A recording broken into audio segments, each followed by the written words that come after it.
This morning, I journaled, updated and answered my private community, filmed some reels for Instagram, edited this video over here, planned some dope content for you coming out next week as well. And it's only 11 AM and I'm about to go to the gym and then have lunch. As you can see, I haven't lost focus even once in this entire work session. This is hyper productivity. This kind of focus makes you immune to distraction. Now, the first step to being immune to distractions is actually putting this video on full screen so you can remove all distractions. Part number 1, the distraction barrier.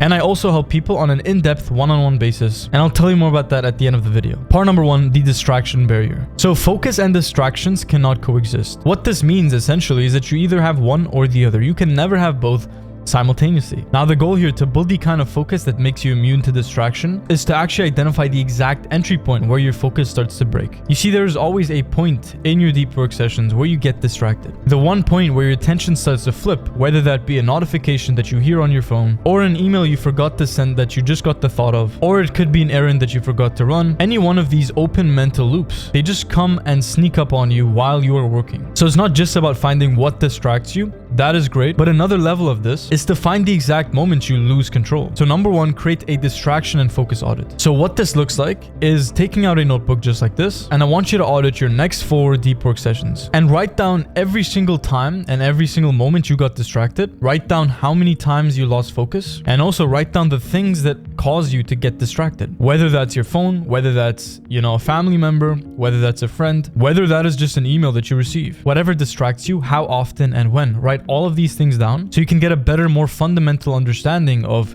how good your focus is. And I always give this analogy, the analogy for success. Success is like building a house. The final house, when you have the final product, that is what your success looks like. Now, to build that success, you first have to lay bricks. And you're gonna lay 10 bricks, 30 bricks, 50 bricks, and it's not even gonna look like a house. For such a long time, it's just gonna look like a couple of bricks that you just laid. But then as you keep stacking the bricks, as they just compound and you get 100 bricks, 150, 1,000 bricks, it starts to look more and more like a house. Now, that is the same thing. You need the building blocks. And even though the first 100 bricks don't even look like a house, they are just as important as the last and final brick that puts everything together. It's the same thing when you're building the skill of focus. To master deep work, you need to identify anything that stops you from achieving your highest level of focus. Now, this is a mental exercise that you do with yourself, and it's also a physical exercise where you write this down in your journal. Whatever you can transfer from your mind to paper, that is what is going to stick. So do this focus and distraction audit, which is going to help give you way more clarity on your mind, your mental state, and your ability to focus. So you can eliminate all distractions and focus to build something real, to build the life that you don't need to escape from. So there are 2 things I want to talk about. There are attention thieves and background noise. You see, some things are background noise and some things are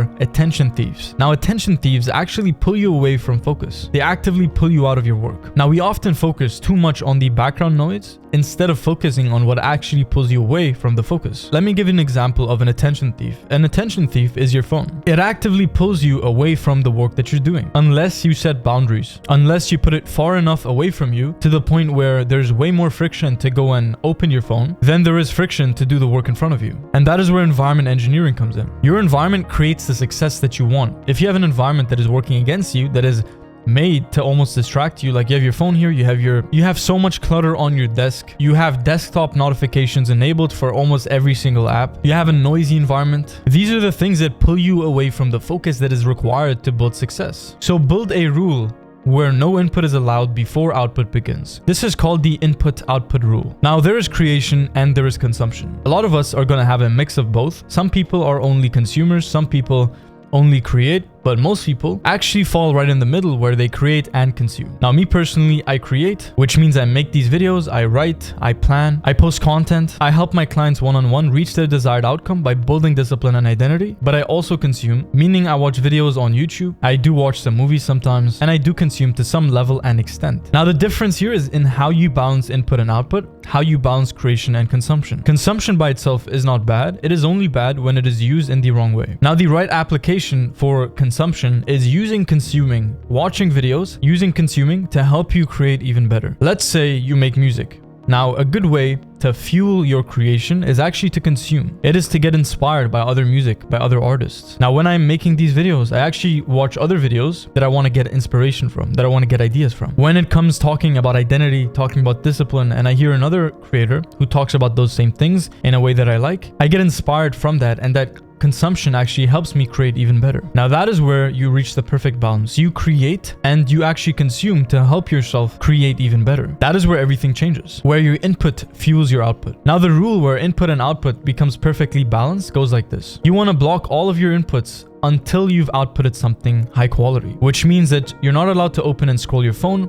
until you've done the most productive task of the day. You're not allowed to watch a movie until you've done all of your tasks and you were super focused, until you finished that project, until you did 4 hours of deep work. You only want to reward yourself for work done, productive work done, being focused. Now this is the point where everything changes. Your dopamine starts to shift and actually prioritize focus over cheap dopamine. And that is where you become immune to distraction, because in your mind, your brain now sees the work as the reward, instead of the distraction being the reward. The reason why you find it so hard to focus is because your brain still gets dopamine, it still gets this excitement from the distractions. And your brain almost forgot how good it feels to be in the flow state, to work and to be focused. And the last thing before we enter part number 2, which is the second phase of building focus that makes you immune to distraction, it is environment engineering. It is designing your workspace so that switching tasks feels physically inconvenient. You need to make it harder to escape your task, the current task you're doing, the work in front of you, than it is to escape it. So this is so important. I want you to comment down below. What is your main distraction while you're working? What is that one thing though, or that 2 things that get you off your work while you're trying to focus? So be specific. Don't just say your phone, but like something like an Instagram notification,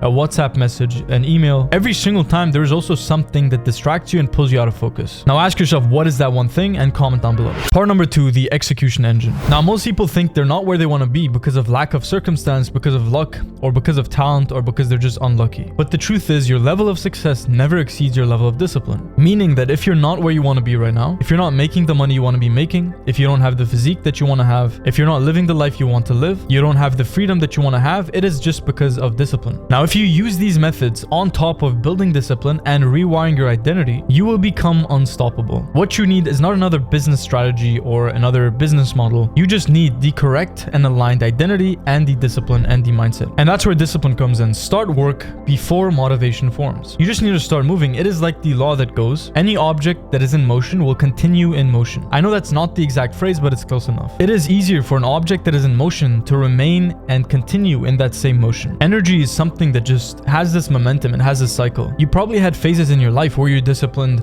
you're going to the gym, and you just have this identity and you're just like doing all the right things. And it just feels so easy to continue with that momentum. But then something happens, you slip up, you become inconsistent, and now it becomes so easy to go with the momentum of procrastinating, of doom scrolling, of wasting time, and not being disciplined. So you need to just start moving. To build focus, you need to just get the ball rolling and get yourself in motion. And you need to keep tasks simple enough so that resistance in your mind doesn't activate. You see, every time you think about doing something, every time you think about doing a task, every time you think about the project, the YouTube video you have to edit and upload, your brain assesses a level of resistance. Your brain starts to create a story of how easy it is or hard it is to actually do the task and finish it. Now, the more you overthink, the more you think about something, the more you push something off, the more resistance your brain builds up, the harder it becomes to get started. So prioritize momentum. Understand that you don't need to have everything figured out. You don't need a perfect plan.